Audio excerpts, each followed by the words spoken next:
All right, so welcome back to our look at chapter 23 in your AMSCO book.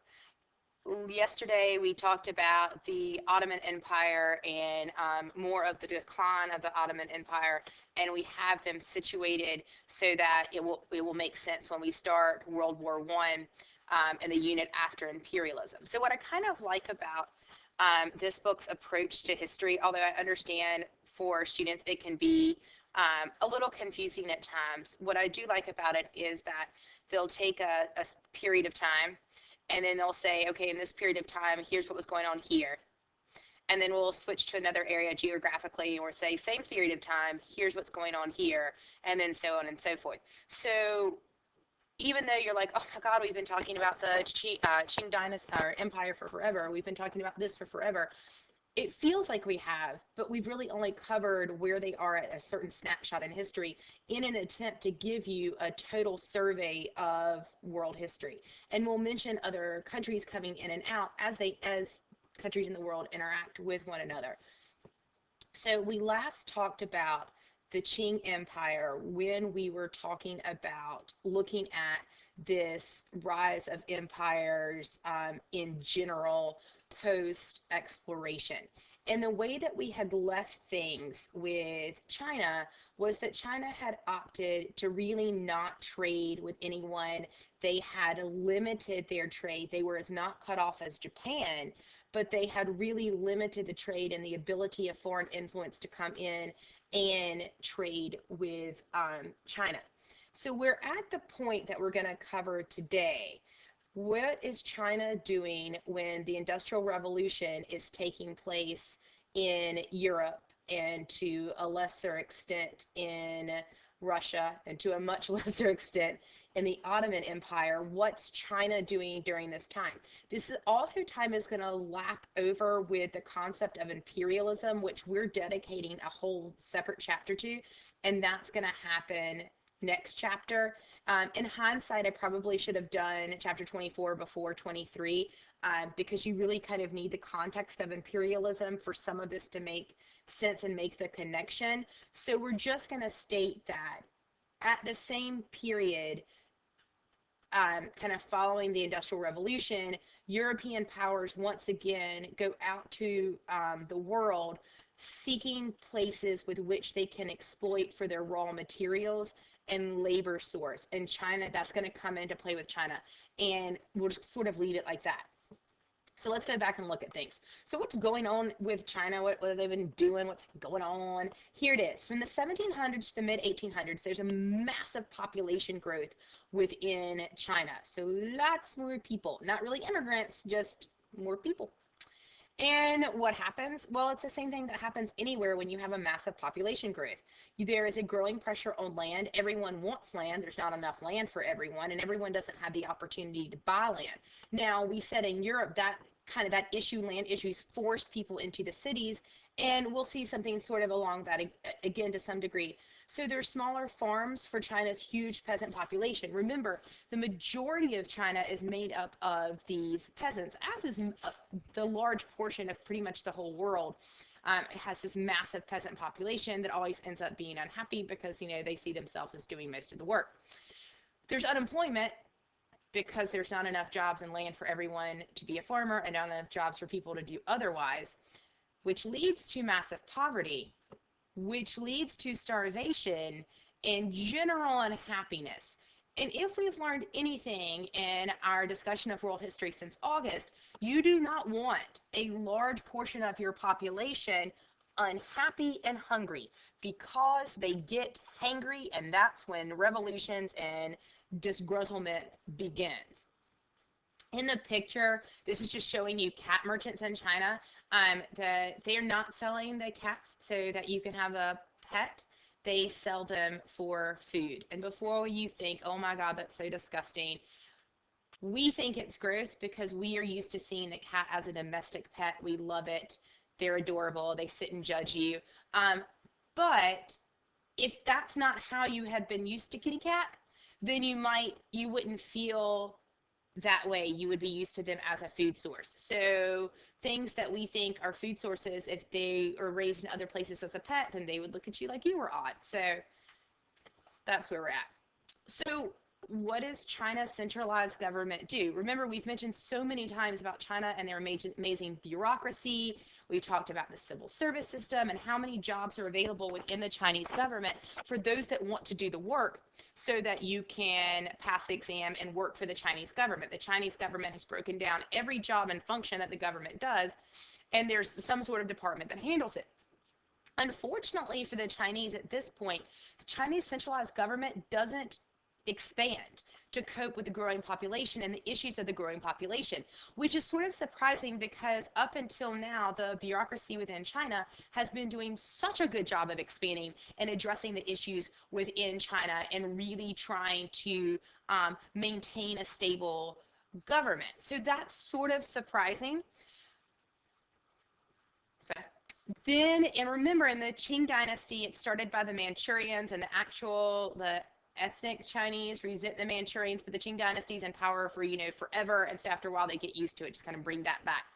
So here, because the civil service and the government doesn't expand to meet the needs of the growing population, the government finds itself unable to perform proper tax collection. There's not enough people to go and get the taxes off everyone. So that's a problem because you're lacking money. Social welfare. The government's not able to check and make sure everybody's doing okay because there aren't enough people with which to perform that function. Flood control. Part of the thing that we've talked about, we first talked about China, was we talked about that they had the civilizations along the Yellow River because their rivers were prone to flood, and they realized that that was a good thing, but it can also be a bad thing, right? If flooding gets out of control, that's a bad thing. And the government was one of the things that worked to deal with flood control and make sure things were okay and that your rice fields weren't completely flooded in a way that's negative to growing rice. Public security.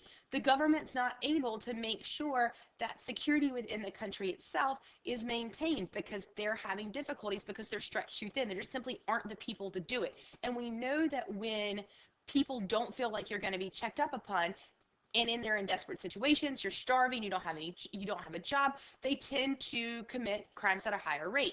So the result of all this is the central government lost power to officials in the provinces and local landowners. Who is responding to the growing population? Who is dealing with tax collection? Who is dealing with flood control? Who is dealing with all of that? It's not the central government, it's the local people in the province, or in the United States we call a state, that people are living in. It's the local governments that's stepping up. And so people begin to give their loyalty to the local government rather than the central government. And then the local governments begin to feel like, well, we're pretty gosh darn important because we're performing these functions where the central government isn't. Unfortunately, many of the local governments were extremely corrupt. Tax collections, money wasn't going wherever they want to. People were taking bribes, just general kinds of shenanigans and unpleasantness that doesn't benefit the people with which you're serving. They also treated the peasants really, really, really harshly. So the peasants are already in a kind of a bad situation, and now the people that are supposed to make their life somewhat better are not doing that. So they're unhappy. And what do we know with unhappy peasants? They're going to rebel. And so this leads to a lot of various peasant rebellions and uprisings within China itself. One of the ones that we're going to look at is the Taiping Rebellion. And it's white, so it's hard to see. That's not what I want to do. Oh no, I want to go back. I picked the wrong. There it is. Okay, now we're good. We're going to look at the Taiping Rebellion. So this is kind of an interesting one. The leaders of the Taiping Rebellion practiced a unique to them form of Christianity. The leading figure, Hong Shi Yu Quan. Now, I listen to many things of how to make sure I'm pronouncing this correctly, and this is the best interpretation you're going to get. So Hong Shi Yu Quan actually claims to be the younger brother of Jesus. Whether he is or isn't, I don't know, but if he is, he has lived a very, very, very, very long time, because this is happening from 1850 to 1864, and Jesus has been dead since the year 33. So whatevs. He believes that he was sent to establish a heavenly kingdom of great peace in the world. So God sent Jesus, and then later on, he's like, I'm going to send this dude. Again, to each his own. So the goals of the Taiping Rebellion, they want to abolish private property, no more private property. And again, imagine you're the peasant, you're doing all the work, but you're not reaping the reward because you can't own your own land, and you're having to pay someone either in food or in crops for the land that you are farming. They want the government to step in and redistribute the land. Now, we've seen this. There it is. We've seen this before. This is without calling it that. The theory behind socialism and communism. They want someone to step in and say we're all going to have an equal amount. They are not calling it that. They're just saying that's what it should happen. But it's again similar to the idea that we've seen come up within the Industrial Revolution, again by people who felt like they weren't getting their fair share. They wanted equality of men and women. They wanted to end the practice of foot binding, prostitution, and opium smoking. We're going to talk more about opium smoking later on. I'm going to assume that you understand it is not a good thing. They believe in segregating military camps for men on one side and women on the other. And they wanted to get rid of all foreigners. This is, again, a move toward us, Chinese, not Manchurians, not Mongols, not other people, not British, not whatever, just us. It's nationalism. If you really look at it, it's a rise in nationalism to some degree.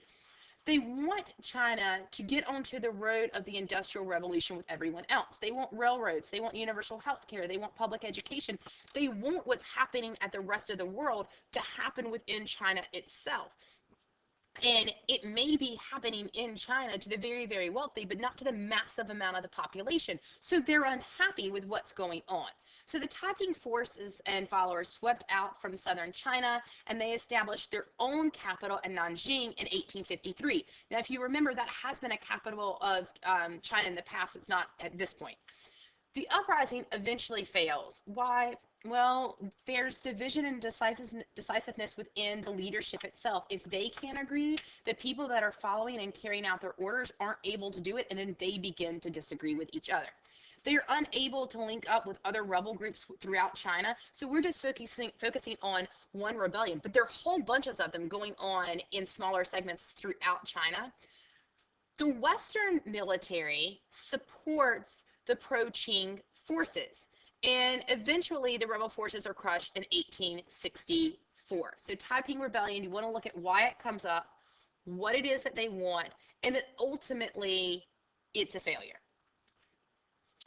But what are the effects? Because remember, if it's a failure, why does it even matter? Well, here's why it matters. It continues to weaken the Qing centralized government, which was already weakened to begin with. It's a disruption to China's economy, which is already not doing well. It leads to, because of the many battles, destruction and devastation of the land, which is needed for agriculture, which is not doing well, which just makes it worse. 20 to 30 million people lose their lives, and it continues social instability. So what does the Taiping Rebellion really achieve? It achieves to sort of put on now the fast track to unpleasantness that was already going on through China. It just exacerbates the existing problems that made people angry to begin with. So let's talk about what the West is doing. By West, I mean Western Europe. What they're doing within China. So there begins to be the shift in the balance of power between Europe and China in what's known as the Opium Wars, or it at least becomes extremely evident that that's what's happening within the Opium Wars. So let's give you sort of some background. In the late 1700s, Britain began to grow and process opium in India. Opium is made from a certain kind of poppy plant. Do not go out and buy a poppy plant and try to make your own opium. It is made from the seeds within the poppy plant. We'll leave it there. It is still made that way. Opium, when it is made in the case that we are talking about, is it's like a reddish black ball of a tarry substance that people would put in pipes and smoke. It is the same thing with which we now make, I mean, we don't make it, but with which heroin is made, even though heroin is a liquidized form of it, and it's an injectable, and it's horrible for you and you should not do it ever, ever, ever, ever, ever. Nothing good will ever come of it. It was very, very, very addictive, and it had the same effect on the human body and the brain just as someone that does heroin. It's just bad news all the way around. Bad news bears. So, but Britain begins to grow it. They process the opium in India, and then they illegally sell the drug to China to make up for its trade imbalance with them. Because remember, the Great Britain was buying a lot of stuff from China. China's like, Great Britain, we don't want your stuff. Buy our stuff. We don't want your stuff. But they had to make up that trade imbalance because the theory of mercantilism and the economic theory that follows it means you have to have a favorable balance of trade so that you're not really owing another country. Right?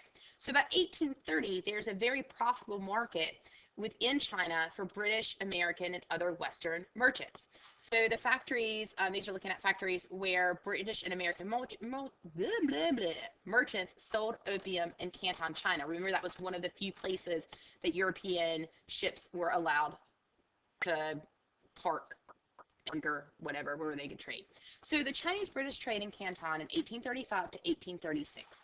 What does Britain bring into Canton? Opium, cotton, and then some iron, tin, etc. But look at the amount of opium, and this is the value in Spanish dollars because remember we're looking at silver being the payment here. It is double this. It's more than these two combined. Opium is a huge, huge, huge, huge, huge, huge, huge, huge, huge money maker. What do the British import from Canton? Tea, silk, vermilion, and other goods. But if you notice, now Britain, thanks to opium, is selling more to China than China's buying from them. Without the opium, there would not have been a favorable balance of trade. Without the opium, Great Britain really wouldn't have been getting anything from China compared to what they were buying from China itself. So here's where the issue is. So China had several problems with the opium trade. Political problem. Opium's illegal. It's against Chinese law with which to buy and sell opium. And it leads to corruption because the Chinese officials that are allowing it to come in have been bribed to allow it to do so. And so they're like, oh, they're smuggling. I did not see that. Look at all those cases. I don't know what that is. Is it marked opium? Not seeing it. So they're not paying attention. And so that's a political problem because it's just enhanced corruption, right? They could have stopped it. They chose not to because the officials that allowed it to happen were getting paid so much money to pretend it didn't happen. Economic problem. Massive overflow of silver to pay for opium is causing a serious economic decline. Where's our money going? It's going to pay for opium. A lot of it. And social problems, you have millions of men and women that become addicted to opium so much so that they can't function. They have these opium dens, and this isn't just in China, this is like all over, where you go in, you smoke your opium, and then you just kind of lay there in your drug-induced coma for however long that's the case. We've already talked about in Britain that there are several authors that wrote books that we're all familiar with while they were on an opium binge. Not a good thing. So in 1836, the Chinese emperor is like, hey, this isn't a good idea. We sort of need to stop this problem. And he's like, I'm going to crack down on it. I'm going to enforce the law about not having opium available. So he begins to crack down on the opium use. And they seize millions of pounds of opium from traders. They destroy it without compensation. Like if you're a British trader bringing in opium, it's destroyed. And they're like, sorry, you're not getting anything from it because it's illegal to trade this here in the first place. You should have known better. Western merchants are expelled from the country because essentially they're saying, look, you're keeping our citizens high and unfunctioning. That's not good for China. We're already in a hot old mess. What do the European countries say? Enjoy your hot old mess. Continue to buy our drugs, please. The British response, they send a naval expedition to China. And they say, listen, these are our property rights. You've violated our rights. And China says, I don't have to obey any rights you have, Great Britain. You don't have any rights here. You have no power here. Be gone with you. They wanted to end the restrictive conditions with which they were stuck to trading within China. Remember, China said there are only certain ports that you're allowed to trade things with here. Other than that, we're really restricting foreign influence. Well, the British don't like that. And to be fair, neither do any of the other European powers. They want to trade with China. And when I say trade, I mean they want to exploit China for its natural resources and its lots and lots of people and get them to buy European stuff to boost the European economy, and who cares about the Chinese economy? So what's that result in? The First Opium War. First Opium War, the British had superior military might and they win easily. The Treaty of Nanjing ends the war in 1842, and it imposed restrictions on the power of the Chinese emperor and opens 5 more ports to European traders. Because when you win the war and you're Great Britain, you get to write how that ends up. The Second Opium War, because, we haven't talked about opium enough, is in 1856 to 1858. Once again, the British forces are victorious because they have so much more resources and are better trained than the Chinese. And the Treaty of Tientsin ended the war in 1858. What happens? 8 more ports are opened up to foreign traders. The foreigners are allowed to travel freely and buy land in China. The foreigners are allowed to preach Christianity, and you can't do anything about it. The foreigners are allowed to navigate and patrol China's major rivers, and China's forbidden from referring to the British as barbarians in official documents. I just think that part is funny because the Chinese still see themselves as culturally superior to the British, even though they've lost 2 wars to the British, and they're pretty much under the influence of Great Britain right now, but yet they still continue to refer to them as barbarians, and that just strikes me funny. So what do you see here? It's pretty much everything China had tried to stop. Foreigners are now coming into China to trade and buy and do whatever they want, and the Chinese government is powerless to stop them. Why? They've lost 2 wars to Great Britain. They're already in economic problems. People are still doing the opium. They just can't compete against the British, and the British know that. Not a good place to be in. So if that wasn't enough, let's just talk about some more things. 1885, they lose to the French in the Sino-French War. They lose territory in Vietnam to France. That will become extremely important later on. So important later on, Vietnam War. In 1895, they lose to Japan in the Sino-Japanese War, and they lose the territories of Korea and Taiwan to the Japanese. We've long talked about how Korea had to pay tribute and was under the Chinese arm of protection. You got to do what we say. The same with Taiwan, they lose it to Japan. And we'll talk about why that happens in the next section when we start talking about Japan. By the end of the 1800s, European powers, Russia and Japan, had carved out what they refer to as spheres of influence in China. That is saying that when you look at China, all the foreign powers, including the United States, Russia and Japan and Europe, at some point in the 1800s, early 1900s, are going to sit around and say, this area I'm going to control. Okay, you're going to control this area, we're going to control this area. All of this done without really asking China, and China can't do anything to kick them out because every time they've tried, they end up losing and things just get worse. Why do the foreign countries want China? They want to set up military bases because they all want to control trade in East Asia. They all want the raw materials of East Asia. All that is being funneled by the Industrial Revolution that's going on in these areas. They want to build railroads, so many railroads, just like we saw in Latin America during industrialization. Why they wanted to build the railroads was because they wanted to get the raw materials from where they're being gathered to the ports more quickly. So this is just showing you the spheres of influence in China. You can see, again, here's Japan, here's Russia, which makes sense because that's geographically where they're closer. You've got Korea is now a Japanese colony, Taiwan is as well. You have the British here, you have the French in the white, and there we go. And then you have German, and then the United States is going to be coming in later on. So China's having some problems. All right, so in 1860s to 1870s, there's a self-strengthening policies that attempt to reinvigorate traditional China. They want to try to fix things. They want to go back to the way things are.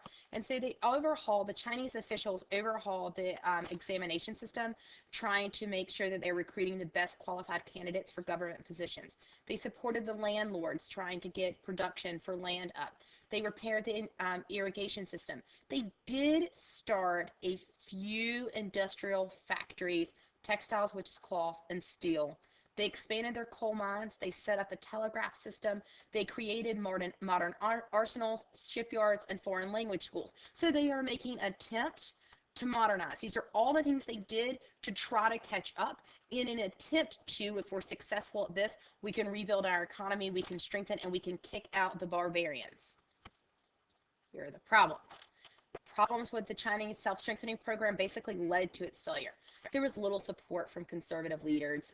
They feared the urban, they feared the industrial, they feared the commercial growth would all hurt their power and the privileges of the landlord class. They feared that if we make this change, the landowners aren't going to be in power anymore. It's going to be these factories owners and the cities, and we're not okay with that. We want to keep our power. So it is fear of losing power that actually makes them ultimately end up losing their power in the end anyway.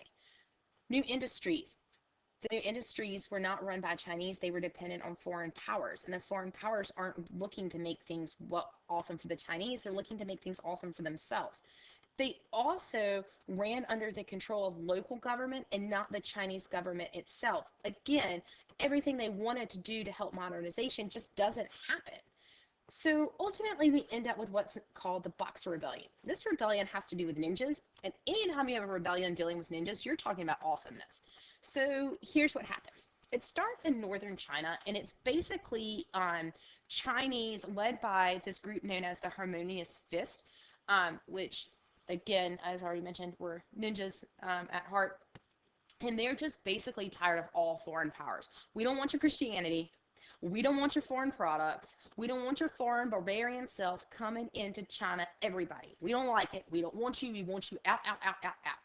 They get named the Boxers, and they basically kill as many Europeans and Christians as they possibly can.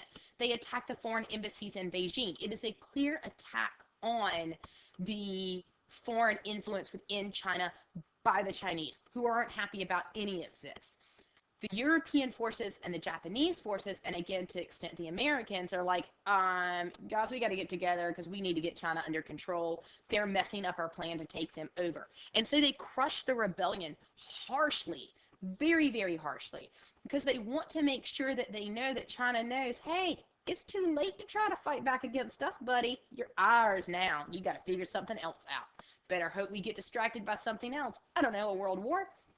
And so they impose a huge payment on China as punishment, who didn't have any money to begin with. So the Chinese government by this point is just not good. We're looking at early 1900s. The Boxer Rebellion runs from 1898 to 1901.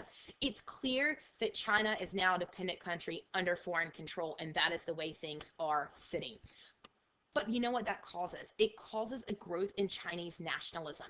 The educated Chinese began to organize groups to look at what China can do to change this. They're mad at the Qing dynasty. They say, you're ineffective. You love foreigners. We don't love foreigners. And why should you love foreigners? Because you're not even Chinese. You're Manchurian. We didn't want you here in the first place. They liked the Western science and technology, they liked their political practices, and they believed the only thing that could really save China is if China unifies from within, and their unifying factor has to be Chinese culture and tradition and the amazing things of being Chinese. That's what they want to do. You can't sweep the problems under the rug, which is what this political cartoon that you're looking at says. We got to address it. We got to bond together. United, we can do something about this. We can make it happen. And basically, the result of these groups and their leaders is the birth of the Chinese nationalist movement, this pride at being Chinese. It was directed against both foreign imperialists, and then the Qing dynasty, which we already mentioned, was foreign.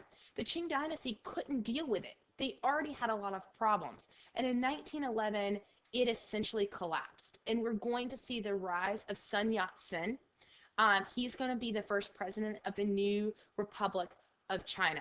So this imperial order that had basically governed China for 2,000 years is gone. And you're going to see a change within China itself in an attempt to fix the massive problems and kick out the foreigners. Now, eventually, we know this is going to end up in communism when we get to that point, but here's where we are. So you really need to look at China, why things aren't working, how that's rising Chinese nationalism. I know this is a 30-minute Edpuzzle, and I don't know why it got me so excited, but I sure do love imperialism in all aspects of it. Make sure that you have read your textbook. I'm going to say that again.